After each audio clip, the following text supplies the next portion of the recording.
ये इम्पोर्टेंस आप ध्यान में रखोगे क्योंकि इस पे बेस्ड आपसे क्वेश्चंस एग्जाम हॉल में पूछा जाता है। Free fall.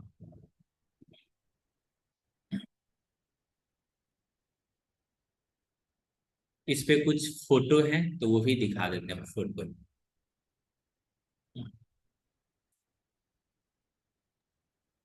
सर आएगा एक कौन। हाँ जी आता है, ये नहीं पूछेगा तो फिर क्या ही पूछेगा, उसके बाद बच्चा फेल कर जाएगा तो फिर एग्जाम क्यों लेगा। वाह।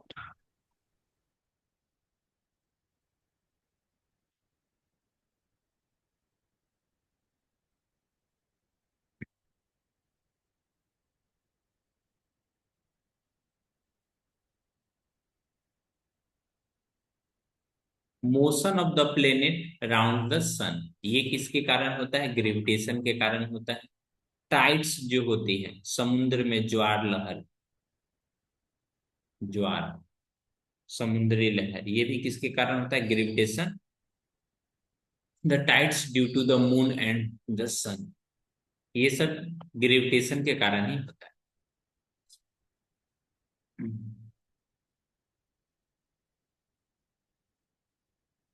ये भी तस्वीर देख सकता है। Force that binds us to the earth, हम लोग को पृथ्वी पे बाइंड करके रखता है, मतलब पकड़ करके रखता है। ठीक है, ये वाली फोर्स ग्रेविटेशन। मून का रिवॉल्यूशन इसके कारण होता है। ठीक है।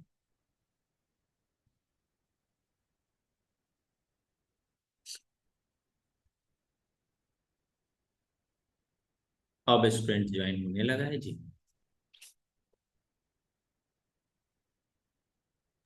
रिकैप मारना होगा सर। रिकैप। तो तन्मय है, समझा दीजिए तन्मय।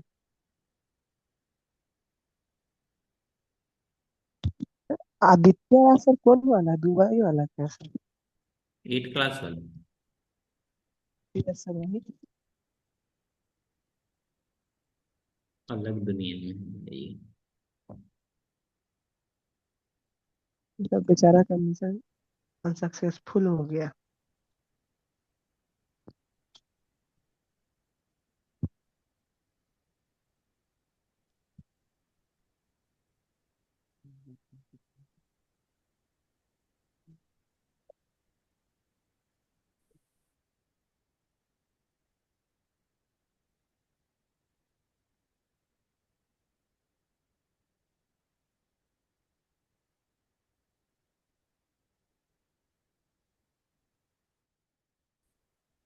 नेक्स्ट जो टॉपिक है अपने एनसीईआरटी में, जस्ट अभी ज्यादा कुछ नहीं पढ़ाए, रिकॉल करा देते हैं, ठीक है।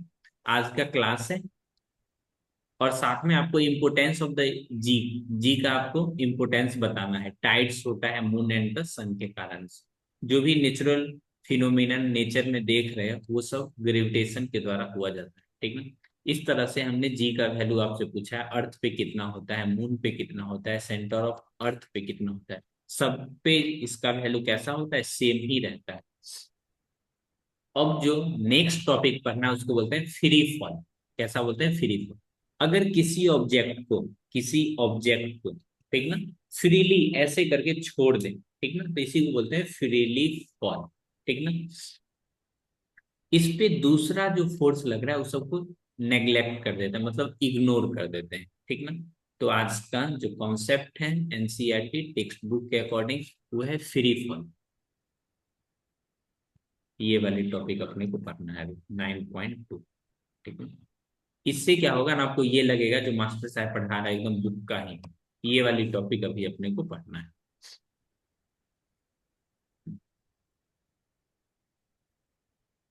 सबसे पहले what do you mean by free fall, ये सीखना है अपने को। इसका डिफिनेशन आपको आना चाहिए। तो चलते हैं बेसिक से ही स्टार्ट करते हैं। What is free fall, free fall होता क्या है, ठीक है। जब भी किसी चीज को फ्रीली गिराएंगे, ठीक ना, under the influence of gravity, तो उसी को बोलते हैं फ्री फॉल। फ्री फॉल एक तरह का मोशन है। कैसा है, मोशन है। किसी भी ऑब्जेक्ट को और अगर under the influence of gravity with no other forces, इस पे कोई फोर्स लग नहीं रहा होगा। लेकिन दिक्कत क्या है, किसी भी ऑब्जेक्ट को ऐसे करके अगर गिराएंगे ना तो इस पे एयर रेसिस्टेंस, हवा रोकने का कोशिश करेगा। ठीक ना। पता नहीं कौन सा क्लास का कॉपी है, एक पेज तो खा नहीं सकते हैं, पता थोड़ी चलेगा।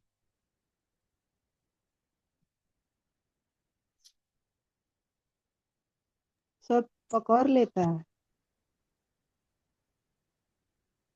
और एक लड़का का नाम लो, मैथ का कॉपी ना सर आधा का आधा कर दिए थे। लड़का लोग का कॉपी से पेज फाड़ोगे तो पता नहीं चलता, लड़की लोग ना निशान लगा। निखिल भी सा निशान लगा के रखता है, उसका भी सामान गायब हो। इधर देखो, जैसे ये है, अगर इसको ऐसे करके गिराओगे ना तो एकदम एयर रेसिस्टेंस इस पे लग रहा है ऐसे करके। लेकिन इसको गिराओगे तो इस पे थोड़ा एयर रेसिस्टेंस कम लग, नुकसान हो जाएगा। महंगा है। हम्म। जैसे इसको गिराओगे तो इस पे गिराओगे कहीं और गिर जाएगा कहीं और, तो इस पे एयर का रेसिस्टेंस लग रहा है, रुकावट लग रहा है। ठीक ना। लेकिन फ्री फॉल जहां भी वर्ड यूज होता है ना किसी भी ऑब्जेक्ट को गिराने, under the influence of gravity, जहां पे ग्रेविटी लग रहा होगा और इसके अलावा दूसरा कोई फोर्स ना लग रहा हो। ठीक है। लगता भी हो तो उस चीज को इग्नोर कर देते हैं। इसके जगह पे कुछ एग्जाम्पल भी हैं, जैसे स्टोन, पत्थर को अगर कोई हाइट से गिराओगे तब, ठीक है, एयर रेसिस्टेंस नेग्लेक्टेड। लेकिन किसी वैक्यूम में, ये क्वेश्चन एग्जाम में पूछता है। ठीक ना। ये क्वेश्चन एग्जाम में पूछता है। ठीक है? एक ये पेपर हो गया और दूसरा कोई पत्थर हो गया। ठीक ना, या कोई सिक्का हो गया, उसको गिराओगे ना तो दोनों का दोनों साथ में गिरेगा। लेकिन हमारे नेचर में, ठीक ना, इसको भी गिराओगे पत्थर को भी गिराओगे छत पे से तो पत्थर जल्दी गिर जाएगा और ये जिसका मास कम है एकदम उड़ते रहेगा। ठीक ना। ये कब होता है, वैक्यूम में। वैक्यूम कहने का मतलब जिसमें अंदर की हवा हटा दिया गया। अगर वैक्यूम वाले चैम्बर में अगर गिराया जाए तो दोनों एक साथ गिरेगा। ठीक ना, अलग अलग नहीं गिरेगा। इस चीज को समझने के लिए यहाँ पे मैं आपको एक फोटो दिखाता हूँ। तो ये क्वेश्चन एग्जाम में पूछता है। ठीक ना। इस तरह से जो पंख रहता है, प्रेमी लोग यूज करता है प्रेम कहानी लिखने में। सर रियल लाइफ में फ्री फॉल होता है? रियल लाइफ में नहीं। हाँ सर। रियल लाइफ में तो फ्री फॉल नहीं होता है। आप पेड़ से कूद जाओगे तो उसको कंसीडर कर सकते हो थोड़ा देर के लिए फ्री फॉल। लेकिन फ्री फॉल आप पे कुछ ना कुछ फोर्स अलग लग रहा है। फ्री फॉल कहने का मतलब वो फ्रीली गिर जाए, लेकिन ऐसा कभी होता ही नहीं कोई चीज फ्रीली गिर जाए। तो, तो पेपर से फ्री फॉल होगा तो फिर ऊपर फ्री फॉल हो जाएगा। ये देखो, ये आराम रहा है रे पर। वैक्यूम में नो एयर, हवा नहीं है, no air, no air resistance, no air resistance, इसमें कोई दूसरा फोर्स लग ही नहीं रहा। ठीक ना। दोनों एक साथ गिरेगा, एक साथ। ये एग्जाम में पूछ लेता है। स्टूडेंट लोग समझता है वो सिक्का थोड़ा भारी है जल्दी गिर जाएगा, नहीं, वैक्यूम में। ठीक ना, एक साथ दोनों नी दोनों नीचे गिरेगा।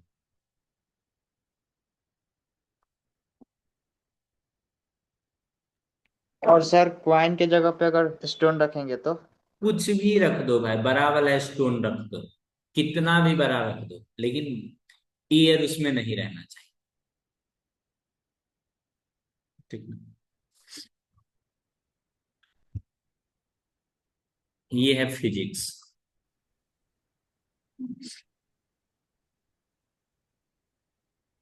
अब जिस टॉपिक के बारे में बात करेंगे उस टॉपिक का नाम है force acting during free fall.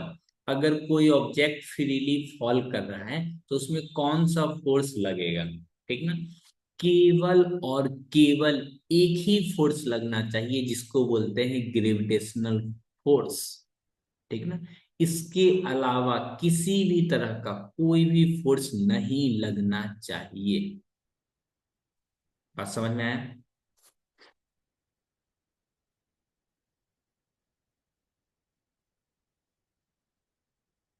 इसमें ओनली वन फोर्स एक्ट, केवल और केवल एक ही फोर्स होगा जिसको बोलते हैं gravitational force. No contact force, इसके अलावा कोई force, no push, no tension, किसी भी तरह का कोई फोर्स नहीं लगना चाहिए, ठीक ना। Only and only one force, ठीक ना। तो जितना भी ऑब्जेक्ट होगा, ठीक ना, इसका मतलब जितना भी ऑब्जेक्ट होगा वो सब के सब सेम एक्सीलरेशन से गिरेगा, इरिस्पेक्टिव ऑफ मास। मास कम हो ज्यादा हो उससे कोई मतलब नहीं है, ठीक ना।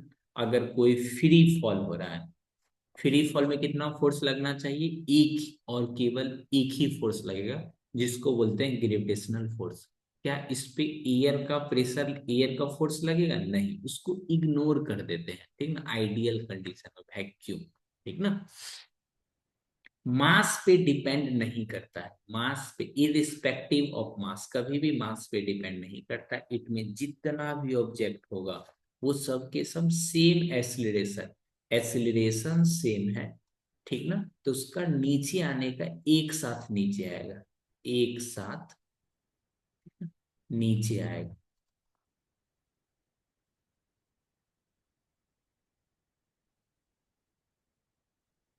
ये किस एक्सीलरेशन का बात कर रहा है? Acceleration due to gravity. ये जिस एक्सीलरेशन का बात कर रहा है उस एक्सीलरेशन का नाम देंगे एक्सीलरेशन ड्यू टू ग्रेविटी।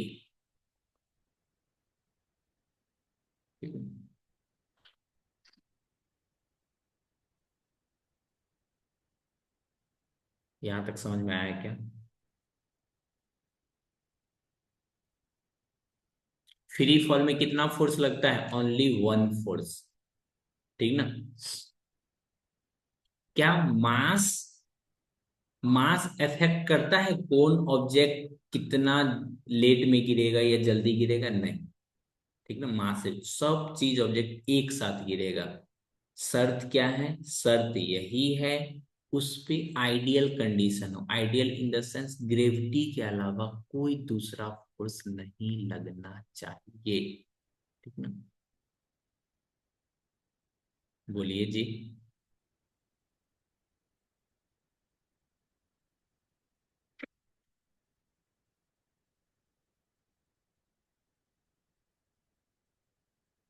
अब जिस एक्सीलरेशन का बात कर रहे हैं उस एक्सीलरेशन को बोलेंगे acceleration due to gravity.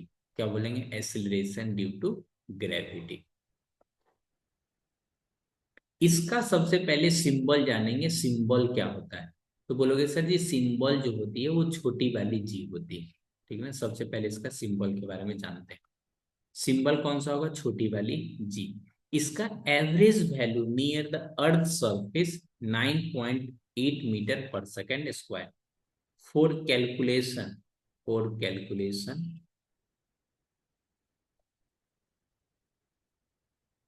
Calculation में, न्यूमेरिकल सॉल्विंग में, न्यूमेरिकल में समटाइम्स, कभी कभी, sometimes we take g equal to 10 metre per second square. इसका ये मतलब नहीं जी का वैल्यू 10 होगा ही होगा, जी का वैल्यू चेंज होते रहता है, बट आमतौर पे अगर आप जी का वैल्यू पूछे तो बोलना है 9.8 मीटर पर सेकेंड स्क्वायर, ठीक ना। ये चेंजेबल होता है, ये चेंज होते रहता है, ठीक ना। क्या ये मास पे डिपेंड करता है? बोलोगे ना, it does not depend on mass, it does not depend on. Sir ये जो जी इज इक्वल टू 10 है, इसको सर क्वेश्चन में जब हिंट में दिया रहेगा 10 लेने के लिए तब लेंगे या फिर नहीं, किसी भी क्वेश्चन में ले सकते जब क्वेश्चन में उस तरह का डिजिट दिया जाता है ना तो उस समय जी का वैल्यू 10 दे दिया जाता है। इन जनरल क्वेश्चन में आपका दोनों वैल्यू पहले से गिवन रहता है। अगर 10 दिया हुआ है तो 10 लोगे, 9.8 दिया हुआ है तो 9.8 लोगे। अगर कुछ नहीं दिया हुआ है तो मल्टीप्लाई करने में आसान लग रहा है, 9.8 से मल्टीप्लाई हो जाएगा तो वही वैल्यू लेना, ठीक ना। नहीं मल्टीप्लाई हो रहा है तो 10 लिख लेना, ठीक ना। जो क्वेश्चन में दिया रहेगा वो ले लेंगे। अगर नहीं एक दिया है, तो ये वाली वैल्यू ज्यादा प्रेफर करते हैं। एक आदमी समटाइम, का दो रूप। ठीक ना, कभी कभी, कभी कभी ये वैल्यू बहुत। इसीलिए सर फिजिक्स धोखा होता है, फिजिक्स धोखा वाला चीज होता है। और मैथ्स में मैथ में सब तो सर मैथ में सब। सर मान लीजिए कि हम लोग कर लिए। सर मैथ अनोखा होता है। इंपोर्टेंट पॉइंट्स इसमें क्या आपको जानना है वो समझो, ठीक ना। सबसे जो पहला पॉइंट है, ठीक ना, एकदम बारीकी से बताते हैं। जी, जो एसिलरेशन ड्यू टू ग्रेविटी है, ये किसके रिगार्डिंग पढ़ते हैं? एसिलरेशन ड्यू टू ग्रेविटी, यानी छोटी वाली जी के रिगार्डिंग पढ़ते हैं, ठीक है। जो दिल तोड़ देता है। X vertically downward, x vertically downward, हमेशा इसका एक और केवल एक ही डायरेक्शन होता है, एक्स वर्टिकली डाउनवर्ड, हमेशा एक ही डायरेक्शन। वो कैसा है? नीचे की तरफ है। ऑब्जेक्ट ऊपर जाएगा तो भी ग्रेविटेशन कहाँ लगेगा? नीचे। इधर जाएगा तो भी ग्रेविटेशन कहाँ लगेगा? नीचे। ऊपर जाएगा तो भी ग्रेविटेशन नीचे, नीचे आएगा तो भी ग्रेविटेशन नीचे, बस। नीचे नीचे नीचे, याद हो गया। हमेशा x vertically downward, important point पहला, ठीक है। नोट्स अच्छे से बना लेना, लिख लेना, ठीक ना। ये नोट्स पलट के देखोगे तो आपको चीजें समझ में आएगा, ठीक ना। It does not depend on मास, ये भेदभाव नहीं करता, it does not depend on मास।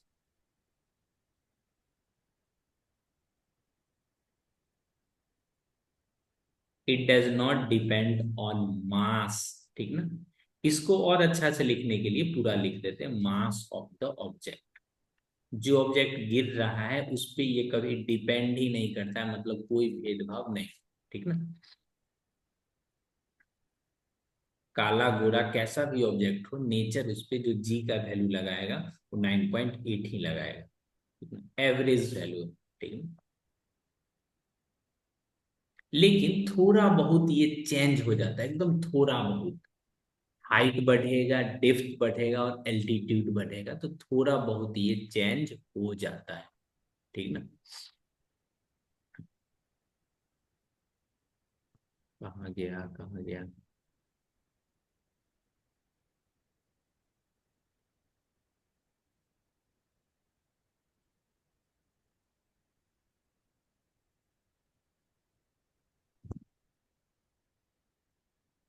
ये दो पॉइंट अभी के लिए याद रहेगा। स्लाइटली जैसे जैसे डिफर करेगा तो वो चीजें मैं भी बता देता हूँ, ठीक है।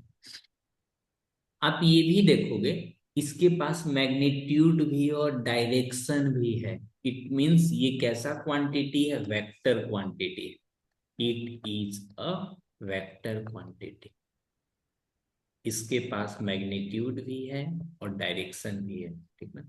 जिसे ये क्वांटिटी, जिसके पास ये दोनों चीज रहे उसको बोलते हैं वेक्टर क्वांटिटी, ठीक ना। एक्स वर्टिकली डाउनवर्ड ना, टूवर्ड सेंटर की तरफ लगेगा।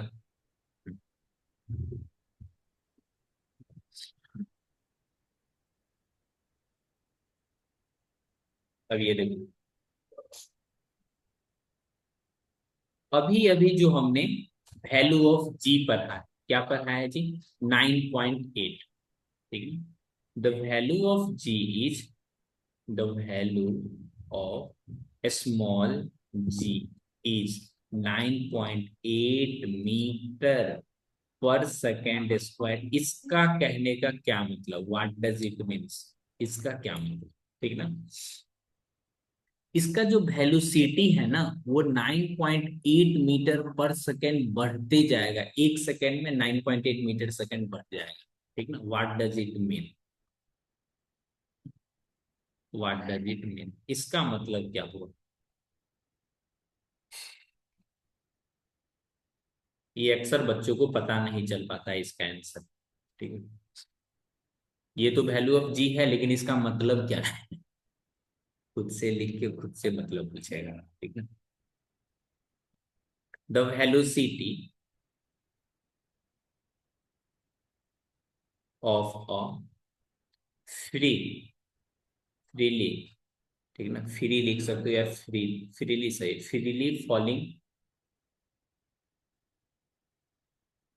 Freely falling object, free falling body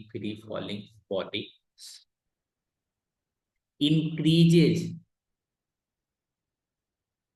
by 9.8 metre per second, ठीक है, ये इंक्रीज करता है, ठीक ना, एवरी सेकेंड। इसके बाद क्या लिखना होगा आपको, एवरी सेकेंड, एक सेकेंड में इतना इसका वेलोसिटी कैसा बढ़ जाता है। ये हो भी कैसे, ठीक ना, मैं आपको समझने के लिए यहाँ पे लिख रहा हूँ और आप बता, ठीक ना, बिल्कुल समझा देंगे। देखो 9.8 मीटर पर सेकेंड स्क्वायर कहने का क्या मतलब, ये हो गया 9.8 मीटर पर सेकेंड, और इसके बाद एक सेकेंड है, ऐसे कर, ठीक है। तो ऊपर वाला होता है वेलोसिटी और नीचे वाला होता है टाइम, ठीक है। तो 9.8 मीटर पर सेकेंड इसका वेलोसिटी बढ़ते जाता है।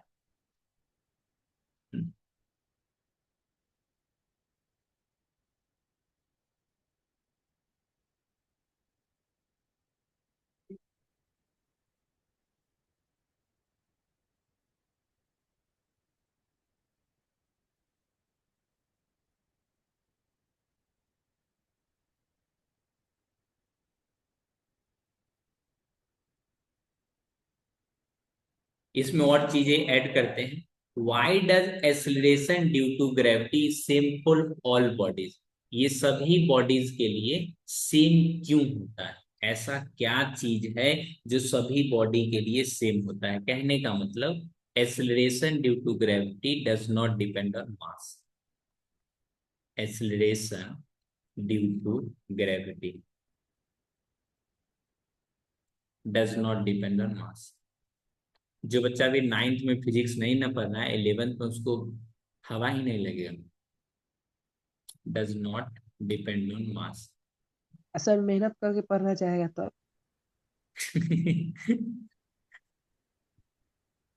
सर जो 9 ठान से लेता कम। है तो उसको कोई रोकता है। कुछ चीजें हैं यहाँ देखो, एक्सप्लेनेशन इसका। जो ग्रेविटेशनल फोर्स होता है,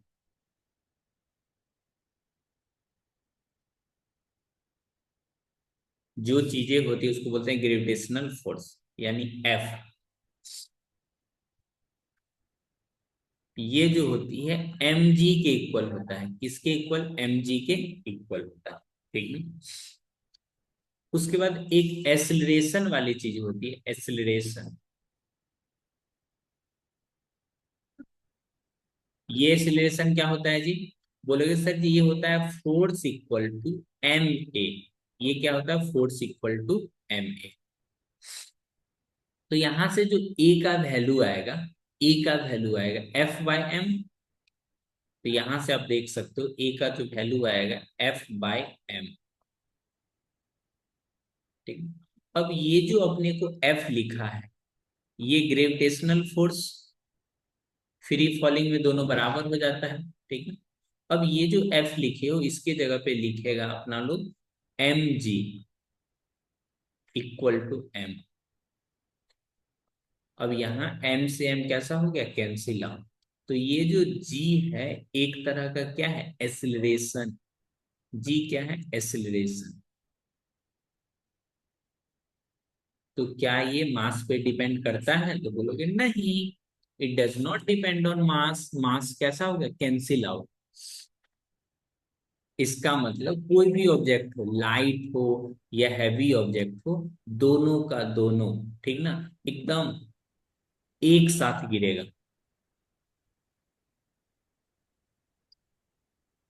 इन सब चीज में एयर रेसिस्टेंस को नेग्लेक्ट करके रखना, ठीक ना। तो ये वाले लास्ट में ये वाली लाइन लिख दोगे, ठीक है। Hence light and heavy bodies with the same acceleration. ऐसा क्यों हो रहा है, क्योंकि मास कैसा हो रहा है, कैंसिल आउट। मास मास कट गया, मास कैंसिल आउट। मास कैंसिल, मास कट गया, ठीक है।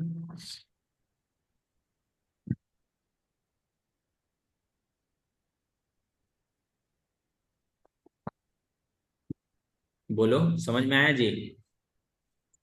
नहीं। नहीं आया? नहीं सर। आ गया।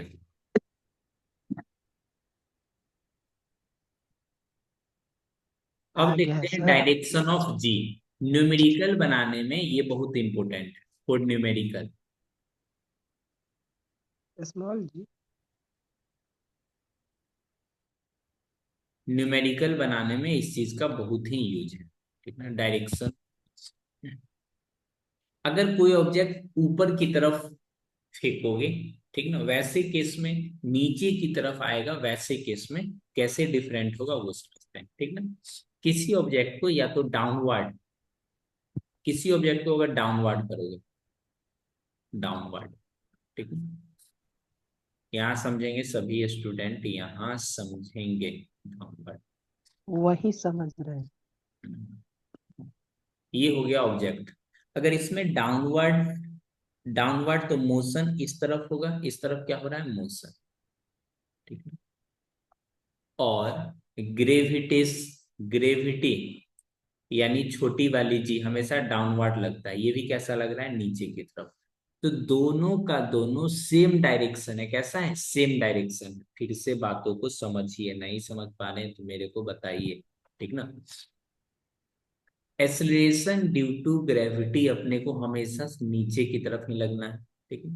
तो ये हो गया डाउनवर्ड वाले। तो ऐसे केस में जो जी का वैल्यू जो लेंगे वो 9.8 मीटर पर सेकेंड स्क्वायर किस में लेंगे, प्लस में, ठीक ना, डाउनवर्ड। क्योंकि दोनों का डायरेक्शन सेम है, both have same direction, both have same direction, बातों को समझिए, दोनों का दोनों सेम डायरेक्शन में है, ठीक है। लेकिन ठीक अपवर्ड एग्जाम में क्या होता है, आपको कंफ्यूजन आ जाती है चीजों को कैसे करें, तो वो चीज समझो, ठीक है। जैसे ये हो गया ऑब्जेक्ट, ठीक ना, इस बार ऑब्जेक्ट ऊपर की तरफ फेंका गया है, ठीक ना, इसका मोशन ऊपर की तरफ, ये कैसा है, मोशन अपवर्ड, ठीक ना। लेकिन जी अभी भी नीचे की तरफ ही लगेगा, हमेशा नीचे। ये क्या है, जी अपोजिट डायरेक्शन है, both have opposite direction.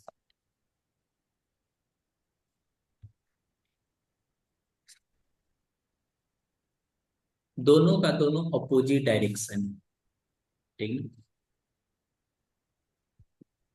Both have opposite direction. Therefore जो जी का जो वैल्यू लोगे वो निगेटिव लेना पड़ेगा, 9.8 metre per second square. Positive negative हमेशा डायरेक्शन को बताता है, ठीक ना। निगेटिव अब जाएगा तब लेना है। देखो ये, देखो ये जो जी नीचे की तरफ लग रहा है ना, वो अभी भी 9.8 ही है, ठीक ना। लेकिन अपना लोग न्यूमेरिकल बनाने में अगर मोशन ऊपर की तरफ हो रहा है और इसका डायरेक्शन इधर है, तो इधर प्लस है तो ऊपर क्या होना पड़ेगा, माइनस, यानी इस डायरेक्शन में -9.8 लग रहा है। ये न्यूमेरिकल बनाने में लेते हैं, कौन से, न्यूमेरिकल बनाने में प्लस माइनस, क्योंकि मोशन और जी का डायरेक्शन दोनों कैसा है, अलग अलग है। ये चीजें याद रहेगा। Yes sir. और साथ में ये भी ध्यान रखना है, मोशन कैसा भी हो, जी तो बाबू साहेब ये तो हमेशा डाउनवर्ड ही लगेगा, ठीक ना। ये भी लिख देते हैं, acceleration due to gravity always, always x, always acceleration due to gravity is always downward. Object ऊपर जाए नीचे जाए इससे कोई मतलब नहीं है, ठीक ना। Irrespective is irrespective of motion of object, irrespective of motion of irrespective of motion of object motion, direction लिख देते हैं, ऑफ कितना बार लिखो।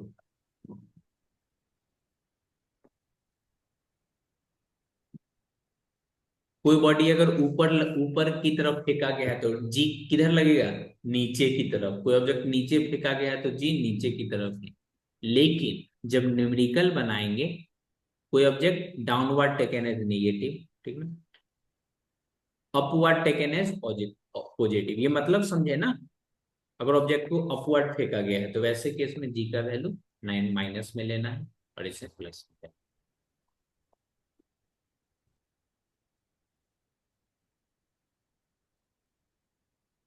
आज के लिए बस इतना ही, मिलते हैं अगले क्लास में। एक और बता देते हैं, ठीक है। अच्छा, एक और।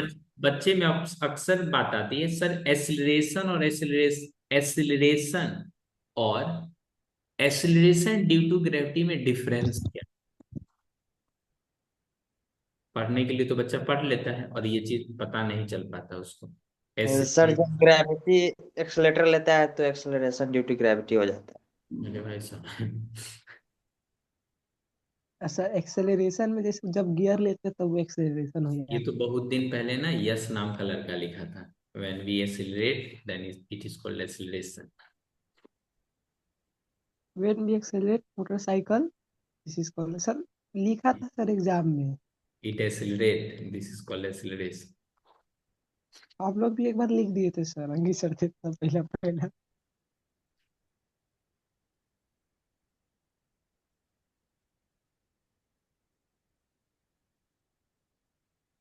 इधर लिखोगे acceleration एक्सेलरेशन। और एक तरफ अब लिखोगे acceleration due to gravity, ठीक है। अभी तो आप लिख रहे हैं सर, और नहीं।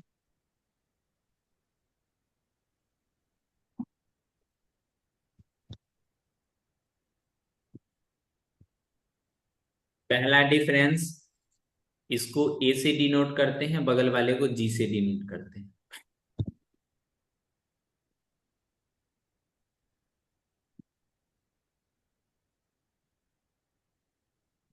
It is denoted by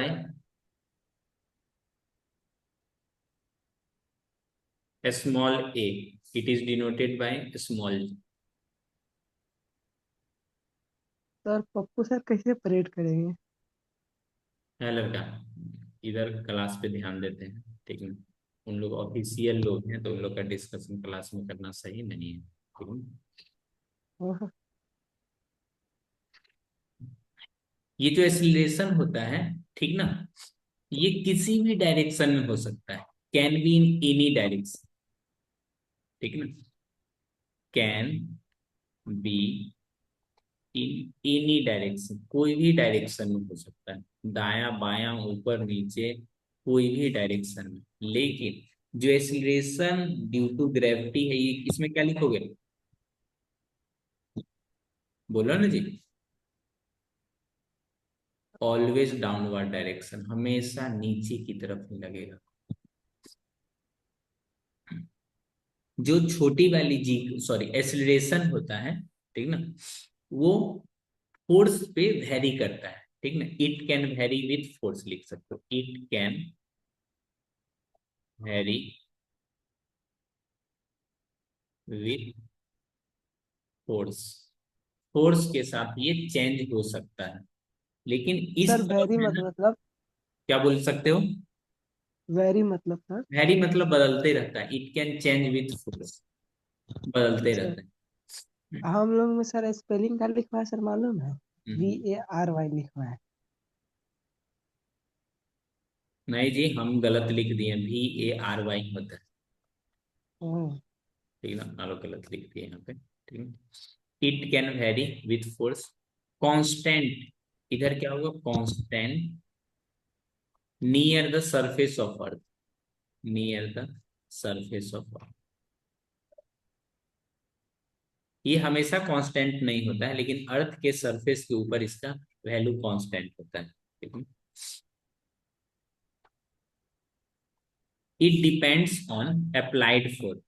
it depends on applied force. अब कितना फोर्स अप्लाइड कर रहे हो?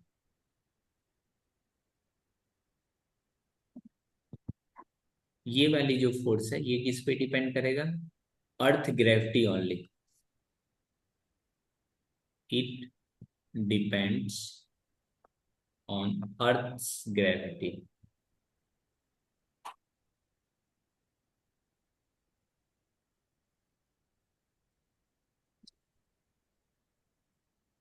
ये डिफरेंस आप ध्यान में रखना, ठीक ना। इसके आगे नेक्स्ट क्लास में बता देंगे।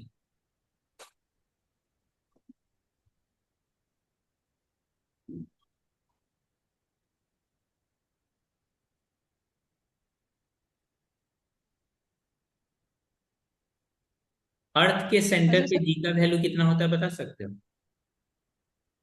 कौन सा जी का था? अरे भाई साहब ये वाला बताते हैं, बहुत पीछे चला गया।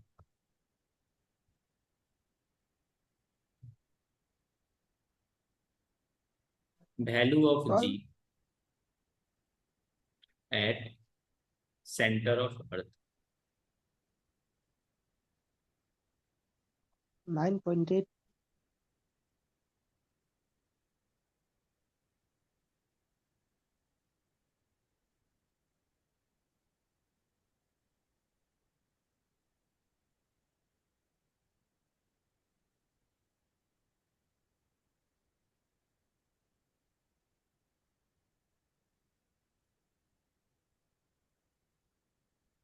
क्या होता है इसमें?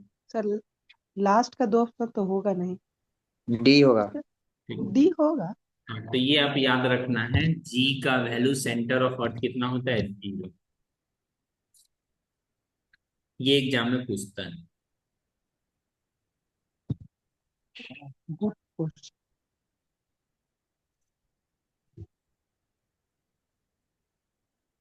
मैं आज पीडीएफ सेंड कर दूंगा, आप सब नोट्स अच्छे से बनाओ, ठीक ना।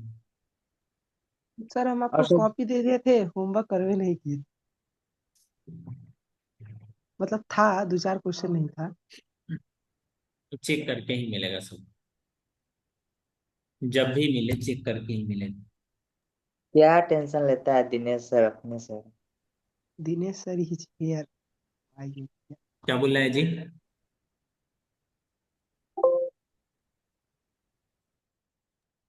बोले हैं सर टेंशन नहीं लेना है, दिनेश सर ही क्या तो है सर।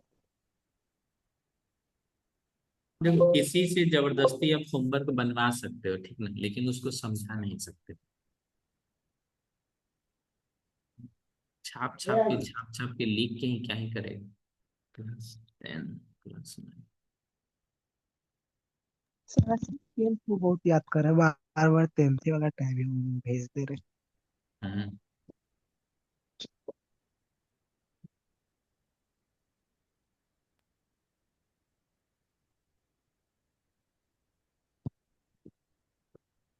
तो दिलीप सर हम लोग से ऐसा तैयारी करवाए लगे कि मिलिट्री वाला सिलेक्शन हो जाए।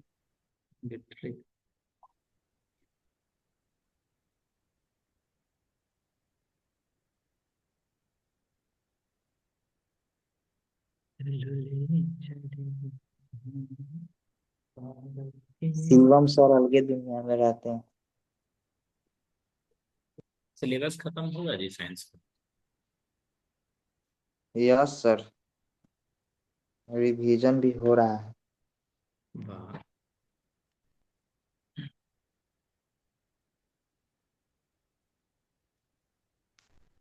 10th वाला का खत्म होते होते मालूम चला 10th वाला खत्म हो गया।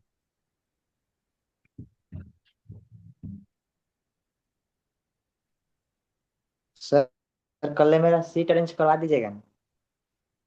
जहाँ पे बैठ रहे हो वहीं पे सही है। यहाँ तो सर सही नहीं है।